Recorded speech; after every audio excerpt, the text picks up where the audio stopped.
everyone, welcome to my video for related rates, problem number 25, the infamous ladder problem. Yes, the ladder is sliding down the wall, and hopefully you're not on it while it's happening. As the ladder slides down the wall, the distance from the top of the ladder to the ground is changing, it's getting smaller, and the distance from the bottom of the ladder away from the wall is increasing or getting larger. And because the top of the ladder has a further distance to travel than the bottom of the ladder, the top of the ladder will be traveling faster. They're both falling, but at different rates. But their rates are connected. So how are they connected? Let's figure it out. So in this particular example, we are given that the ladder is 25 feet long. Well, that's great. So I'm going to just call these little Pythagorean theorem. Let's call it A, B, and C. And I know that the hypotenuse of the ladder is 25. Now that's a constant that will never change. A will be becoming negative, B will be becoming positive as the ladder slides down the wall. And we are told for all of these problems that the base of the ladder is pulling away from the wall at 2 feet per second. So dB over dt, the rate at which the base is changing over time, will be 2 feet per second. And that will be true for all three parts of this problem. So we will keep that there. That is solid. Now, let's solve part A. What are we asked to find? How fast is the top of the ladder moving? So we want to know what dA over dt equals at what moment in time. Well, that would be when... Oh, and they ask us for three of them, but that's okay. It's the same formula for each one. So when the base is 7 feet, so when b equals 7, when b equals 15, and when b equals 24. Now, luckily, these are all Pythagorean triples. The old 7, 24, 25 triangle, and if you didn't know it, you could always use Pythagorean theorem, and the disguised 3, 4, 5 triangle of the 15, 20, 25 triangle. All right. What equation relates A, B, and C in this matter? You know it, Pythagorean theorem. Good news is the C is constant. So in this case, A will change, B will change, but C will always remain 25. Not 22, 25.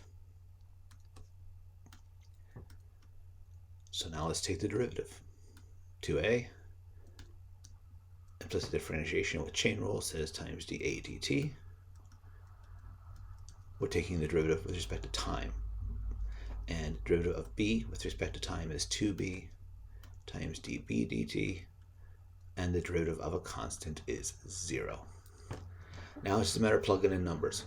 But I think in this case, since we're solving for dA dt, it might just be easier to solve it right now. dA dt would equal... I'm going to divide all the sides by 2, so let's get rid of these. So subtract b dB dt and divide it by a. And now let's plug in numbers. So for the first one, let's plug in 7. Now when b equals 7, we know that a has to equal 24. When b is 15, we know a has to equal 20. And when b is 24, a equals 7. No, that does not equal. That's not correct. A would equal 7. There we go. Okay. So that's going to give us a bit more room, and now let's plug in numbers. So for the first one, we know that dA dt would equal, the b value would be 7, dB dt is 2, and a is 24. And we talked about it before. Coincidentally, not by choice, not because I made the problem up, it reduces to -7/12. And the units would be, the A would be a unit of measurement, and T are both units of measurement. A unit of distance, and T would be time. Feet and seconds in this particular problem. For the second one, we're just plugging in different numbers, but it's the same old equation. So in this case, our B is 15, and our A is 20. So that's -30 over 20, or -3 over 2 feet per second. And the last one, we were plugging in 24 times 2 over 7, which doesn't really reduce at all. And the answer, as you saw up there, is negative 48 sevenths feet per second. All right, there we go. Part A done. Now, something interesting that we might use in the future, I'm noticing the second problem talks about, again, when the base of the ladder is 7 feet from the wall. So just on a hunch, when that is true, and I ask for part A, when the base is 7 feet from the wall, notice that dA dt equals negative 7/12. Right, it's only true when b equals 7. So we're just going to hold this information over here because, you know what, it just might be useful for part B. Let's find out. We're being asked to find the area of which the triangle is changing. So we're being asked to find the area as it changes over time. Again, at what moment? When b equals 7. Okay, so now we have to figure out the formula that is the area of the triangle, which in this case, we are making the assumption that that's a right angle, that that building is straight up in the air.